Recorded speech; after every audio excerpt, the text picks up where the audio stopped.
नमस्कार। आज हम झारखंड की जनजातीय विरासत की गहराई में उतरने वाले हैं। हमारे पास कुछ स्लाइड्स हैं और हम इनके माध्यम से झारखंड की कुछ प्रमुख जनजातियों की कला, संस्कृति और परंपराओं का एक विस्तृत अध्ययन करेंगे। बिल्कुल। वैसे ही जैसे एक शिक्षक क्लास में पढ़ाता है, हम हर स्लाइड को क्रम से देखेंगे, उसमें लिखी बात को पहले पढ़ेंगे और फिर उसे सरल भाषा में समझेंगे। जी बिल्कुल। इसका मकसद यही है कि सिर्फ सुनकर ही पूरी जानकारी मिल जाए, भले ही स्लाइड्स आपके सामने ना हों। तो चलिए इस सांस्कृतिक यात्रा की शुरुआत करते हैं। ठीक है, तो अब हम पहली स्लाइड में देख रहे हैं। स्लाइड का शीर्षक है झारखंड की जनजातीय विरासत, एक सांस्कृतिक यात्रा, कला, संस्कृति और परंपराओं का विस्तृत अध्ययन। हम्म। तो इस स्लाइड में हमारी आज की चर्चा का विषय बताया गया है। हम झारखंड की कुछ खास जनजातियों जैसे महली, करमाली, बैगा, खूंड, खड़िया, लोहरा और भूमिज की कला और संस्कृति को विस्तार से जानेंगे। बिल्कुल। तो अब हम अगली स्लाइड पर चलते हैं, जहां से हम खड़िया जनजाति के बारे में जानना शुरू करेंगे। स्लाइड का शीर्षक है खड़िया जनजाति, पालकी ढोने वाले। पालकी ढोने वाले। जी।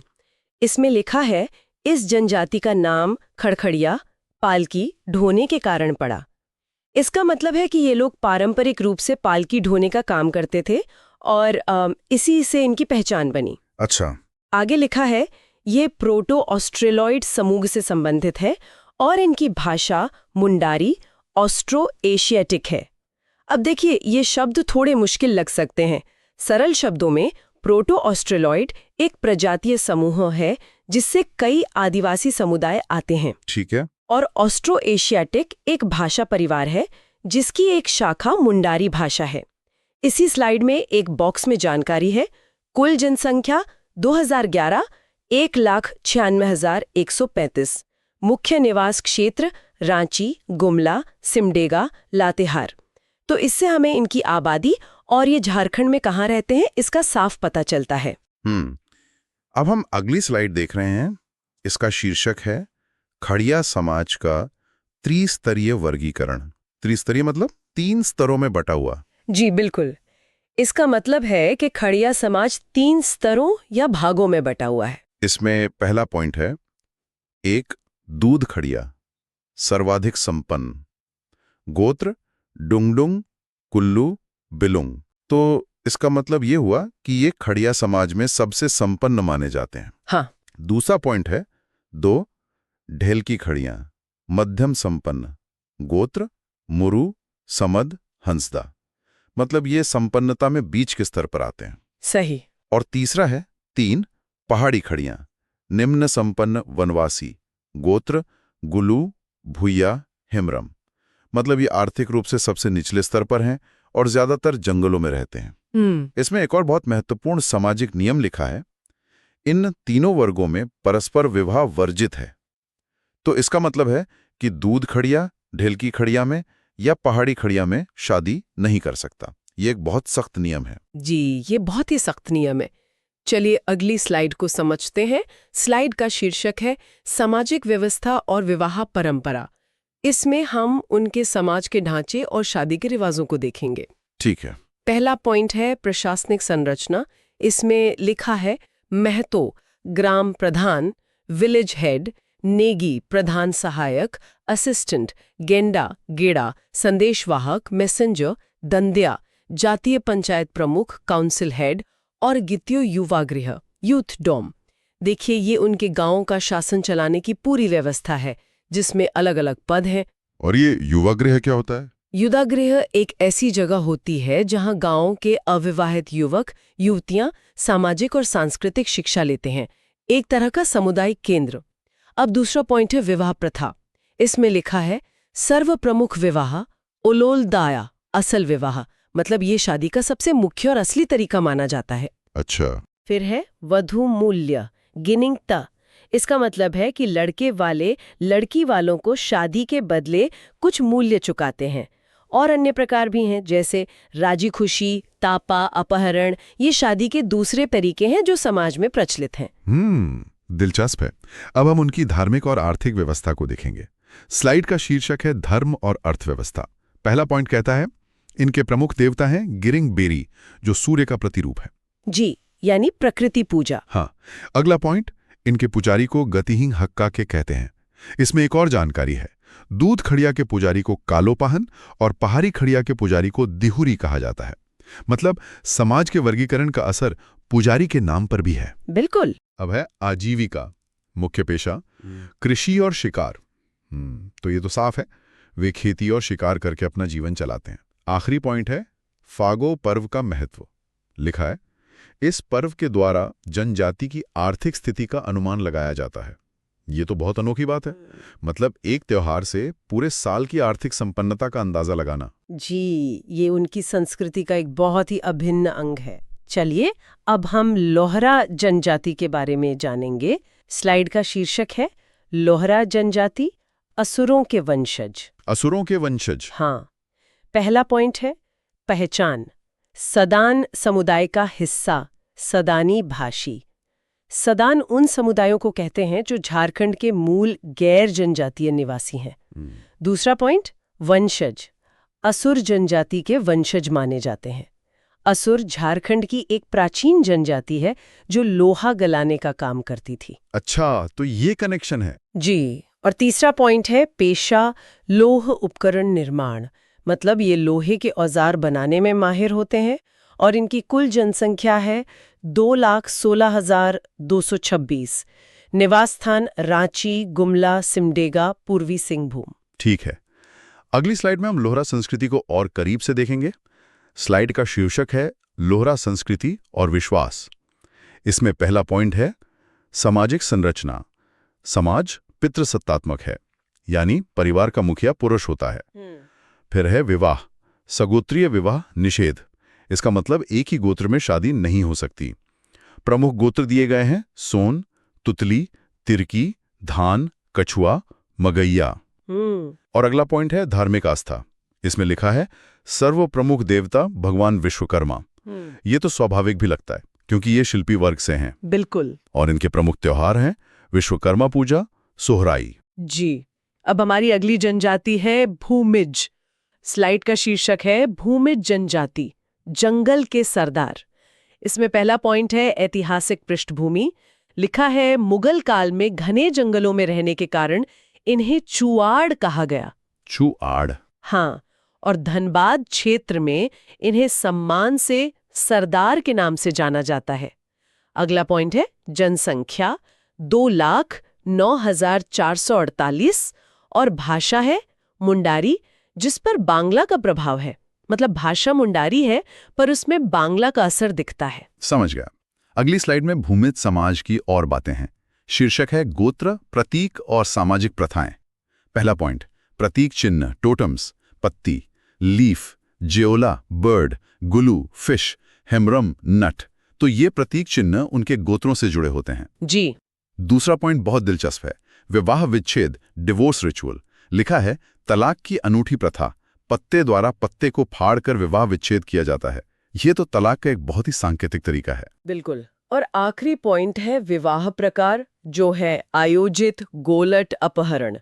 चलिए अब देखते हैं इनकी धार्मिक और प्रशासनिक व्यवस्था। स्लाइड का शीर्षक है भूमिज धार्मिक एवं प्रशासनिक व्यवस्था। पहला है प्रशासन, एडमिनिस्ट्रेशन, जाति पंचायत का मुखिया, प्रधान। ठीक है। फिर है धर्म और संस्कार, रिलीजन एंड राइट्स, प्रमुख देवता, ग्राम ठाकुर, गोराई ठाकुर। धार्मिक प्रधान को लाया कहते हैं और श्राद्ध संस्कार को कमावत कहा जाता है। ठीक है। अब हमारे पास एक तुलनात्मक तालिका है।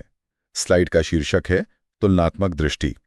इसमें तीनों जनजातियों की खास बातें एक साथ दी गई हैं। पहला है जनजाति खड़िया, भाषा मुंडारी, प्रमुख देवता गिरिंगबेरी या सूर्य, धार्मिक प्रधान कालोपाहन। दूसरा जनजाति लोहरा, भाषा सदानी, प्रमुख देवता विश्वकर्मा, धार्मिक प्रधान के बारे में कोई जानकारी नहीं दी गई है। और तीसरा जनजाति भूमिज, भाषा मुंडारी मिश्रित, प्रमुख देवता ग्राम ठाकुर, धार्मिक प्रधान लाया। जी। और इस भाग का निष्कर्ष अगली स्लाइड में है। शीर्षक है निष्कर्ष, विविधता में एकता। इसमें लिखा है झारखंड की ये 3 जनजातियां राज्य की बहुआयामी संस्कृति का प्रतिनिधित्व करती हैं, चाहे वो खड़िया का सामाजिक स्तरीकरण हो, लोरा की शिल्पकला या भूमिज का वन आधारित गौरव।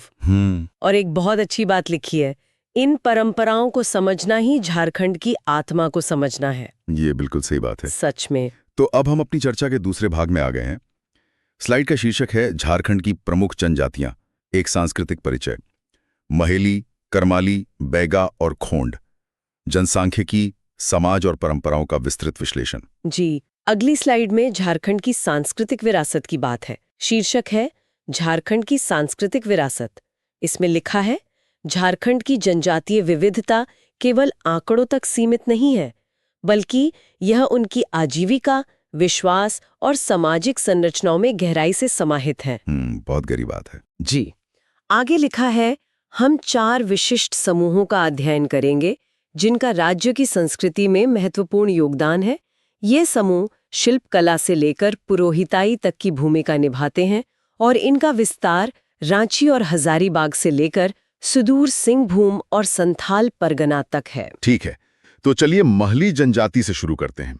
स्लाइड का शीर्षक है महली जनजाति, सरल कारीगर और शिल्पकार। पहला पॉइंट है जनसांख्यिकी 2011, कुल जनसंख्या 1,52,663, प्रतिशत 1.76% कुल जनजातीय जनसंख्या का, और प्रजातीय समूह है द्रविड़ परिवार। फिर है निवास स्थान, मुख्य रूप से रांची, हजारीबाग, धनबाद, बोकारो, सिमडेगा, लोहरदगा व संथाल परगना में निवास करते हैं। ठीक है, अब महली समाज की उपजातियों को देखते हैं। स्लाइड का शीर्षक है महली समाज, उपजातियां और कार्य।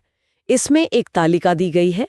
पहला है बांस फोड़ महली, जो बांस का सामान बनाने वाले हैं। अच्छा, नाम से ही पता चल रहा है। जी। फिर है पातर महली, ये बांस उपकरण निर्माण के साथ खेती भी करते हैं। सुल्की महली, ये खेती और मजदूरी का काम करते हैं। तांती महली, ये पालकी ढोने वाले हैं। और महली मुंडा, ये खेती व मजदूरी का कार्य करते हैं। मतलब काम के आधार पर इतनी सारी उपजातियां। बिल्कुल। अब है सामाजिक रिवाज। गोत्र हैं तिरकीन, सांड, कठरगाछ, कठल, मरमू आदि। विवाह के बारे में लिखा है, बाल विवाह और युवा विवाह दोनों प्रचलित है, और वधू मूल्य को पौन टका कहते हैं। पौन टका, ठीक है। अगली स्लाइड महली जनजाति के धर्म पर है। शीर्षक महली जनजाति, धर्म और संस्कृति। पहला पॉइंट धार्मिक विश्वास, मुख्य आराध्य सूरजी देवी, अन्य देवता बड़पहाड़ी, मनसा देवी। सूरजी देवी यानी सूर्य का ही एक रूप। हाँ। अगला पॉइंट है परंपरा, गोड़मसाकी, पुरखों की पूजा, बूढ़ा बूढ़ी पर्व, और प्रमुख त्योहार हैं टुसु पर्व, मनसा पूजा। इसमें एक विशेष बात लिखी है, सिल्ली क्षेत्र में उल्लूर पूजा होती है। और शासन व्यवस्था, जातीय पंचायत के प्रमुख को परगनाइत कहते हैं। ठीक है, अब करमाली जनजाति की बात करते हैं। स्लाइड का शीर्षक है करमाली जनजाति लौह शिल्पी औजार निर्माण में निपुण। इनकी जनसंख्या है 64,154, 0.74%। निवास स्थान हजारीबाग, रांची, कोडरमा, गिरिडीह, चतरा, सिंहभूम। और समूह है सदान समुदाय, ऑस्ट्रिक, ऑस्ट्रेलॉयड। तो ये जनजाति लोहा गलाकर औजार बनाने की कला में माहिर है। अब इनके सामाजिक ढांचे को देखते हैं। स्लाइड का शीर्षक सामाजिक संरचना और गोत्र। इसमें कई गोत्र दिए हैं, जैसे सोना, गोल्ड, संडवार, साण, कछुआर, कछुआ जी। और अन्य हैं कैथवार, खलखोहार, सालवृक्ष, करहर, तिरकी, चूहा। जी। विवाह एवं शासन के बारे में लिखा है, प्रमुख को मालिक कहते हैं जी। वधु मूल्य को हठुआ कहते हैं। और एक विशेष बात है, बहुविवाह पॉलीगैमी की भी प्रथा है। जी। अब करमाली जनजाति के धार्मिक विश्वास देखते हैं। शीर्षक है करमाली धार्मिक विश्वास। पहला पॉइंट पवित्र भूगोल। दामोदर नदी को ये जनजाति अत्यंत पवित्र मानती है। अच्छा। मुख्य देवता है सिंहबोंगवा। धार्मिक प्रधान को पाहन या नाया कहते हैं। पवित्र स्थल है देवक्री। और प्रथाओं के बारे में लिखा है, ओझागुनी और जादू टोना का ऐतिहासिक प्रभाव रहा है। हमारी अगली जनजाति है बैगा। जी। स्लाइड शीर्षक बैगा जनजाति, पुरोहित और वैद्य। और लिखा है कि बैगा शब्द का अर्थ ही पुरोहित है। जी। आंकड़े हैं जनसंख्या 3,582, अत्यल्पसंख्यक मतलब बहुत ही कम। प्रजाति द्रविड़, क्षेत्र रांची, सिंहभूम, हजारीबाग, और आजीविका है तंत्र मंत्र, वैद्य कार्य, खाद्य संग्रह, शिकार। बिल्कुल। अब बैगा संस्कृति और परंपराओं को समझते हैं। स्लाइड का शीर्षक है बैगा संस्कृति, पर्व और परंपरा। पहला ही पॉइंट बहुत खास है, रसनावा। ये पर्व 9 वर्षों में एक बार आयोजित किया जाता है। 9 साल में एक बार? जी। अन्य पर्व है अचेरता, बालभोज, सरहुल, दशहरा। समाज और धर्म के बारे में लिखा है। नृत्य विमला, झरपट पुरुषों के लिए, दशन, रीना महिलाओं के लिए।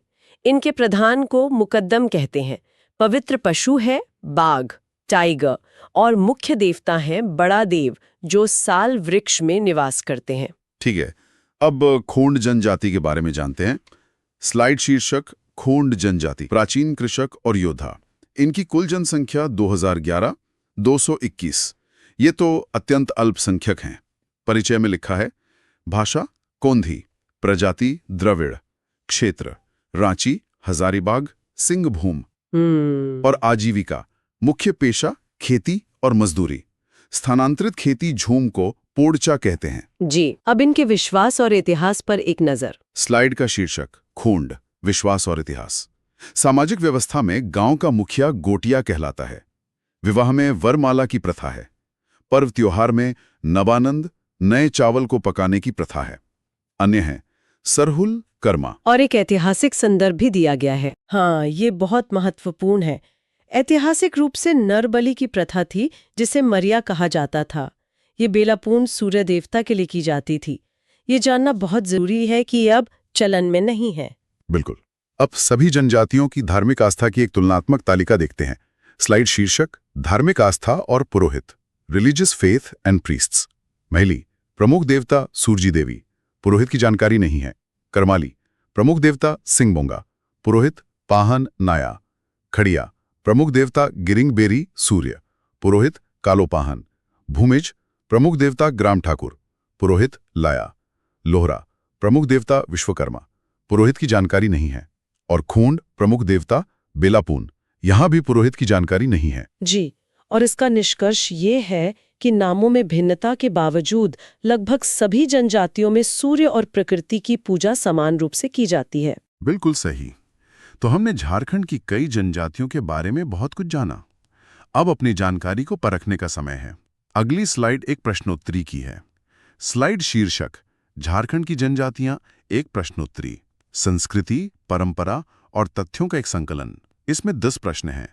मैं प्रश्न और उसके विकल्प पढ़ूंगा और फिर हम सही जवाब पर चर्चा करेंगे। बिल्कुल तैयार है। प्रश्न 1, झारखंड की कौन सी जनजाति बांस कला या बैम्बू आर्ट में निपुण है और उन्हें सरल कारीगर या शिल्पकार के रूप में वर्गीकृत किया गया है?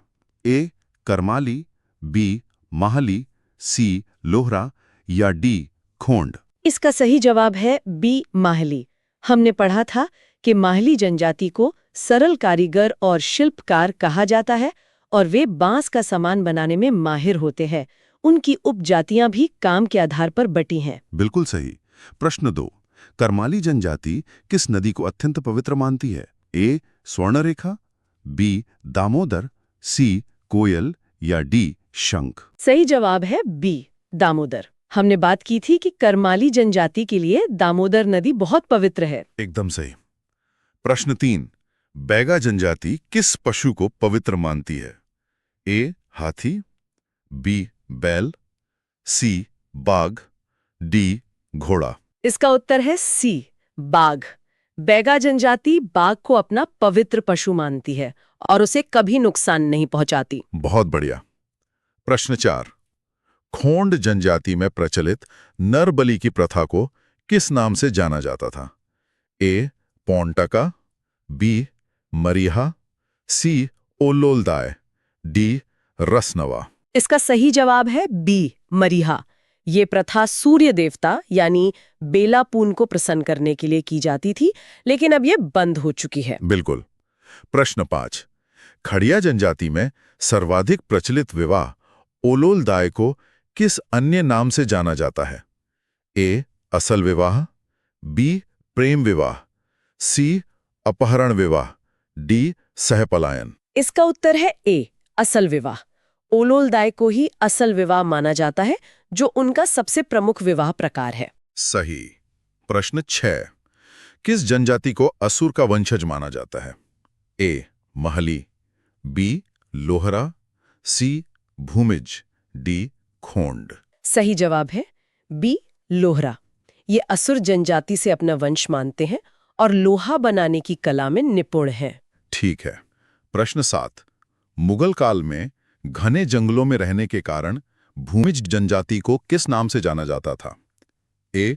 चुआड़, बी. पहाड़िया, सी. वनवासी, डी. आदम। इसका उत्तर है ए. चुआड़। हालांकि धनबाद में उन्हें सम्मान से सरदार भी कहते हैं। अगला सवाल। प्रश्न 8। बैगा जनजाति द्वारा 9 वर्षों में एक बार किस पर्व का आयोजन किया जाता है? ए. सरहुल, बी. रसनावा, सी. कर्मा, डी. सोहराई। सही जवाब है बी. रसनावा। ये उनका एक बहुत ही विशेष और अनूठा पर्व है। जी हां। प्रश्न 9। महली जनजाति की मुख्य आराध्य देवी कौन है? ए. सुरजी देवी, बी. मनसा देवी, सी. धरती माई, डी. चंडी। इसका उत्तर है ए. सुरजी देवी, जो सूर्य का ही एक रूप है। और अब आखिरी सवाल। प्रश्न 10। खड़िया जनजाति का नामकरण किस शब्द के आधार पर पड़ा है जिसका अर्थ पालकी होता है? ए. खड़खड़िया, बी. खड़ग, सी. खड़ी, डी. खटोलना। इसका सही जवाब है ए. खड़खड़िया, जिसका मतलब पालकी होता है, और चूंकि वो पालकी ढोने का काम करते थे, इसी से उनका नाम खड़िया पड़ा। बहुत बढ़िया। और अब हम अपनी अंतिम स्लाइड पर हैं। स्लाइड का शीर्षक है विविधता में एकता, झारखंड की पहचान। इसमें लिखा है, इन जनजातियों की कला, परंपराएं और सामाजिक संरचनाएं केवल इतिहास नहीं है, बल्कि ये झारखंड की जीवित विरासत हैं। इनका संरक्षण ही हमारी संस्कृति का संरक्षण है। धन्यवाद। जी, आज के इस चर्चा से ये बिल्कुल साफ है कि हर जनजाति की अपनी अनूठी पहचान है, लेकिन प्रकृति, पूर्वजों और सामाजिक सामंजस्य का सम्मान, ये सारी भावनाएं इन सभी को एक सूत्र में पिरोती हैं। और यहाँ एक विचार है जिस पर गौर किया जा सकता है। इन जनजातियों की कई परंपराएं, जैसे तलाक के लिए पत्ता फाड़ना या आर्थिक स्थिति का अनुमान लगाने के लिए त्योहार मनाना, प्रकृति और समुदाय के साथ उनके गहरे जुड़ाव को दर्शाती हैं। तो क्या आज के इस डिजिटल युग में हम भी अपने जीवन में ऐसे सरल और सार्थक प्रतीकों को फिर से जगह दे सकते हैं? इस सवाल के साथ हम आज की ये चर्चा समाप्त करते हैं।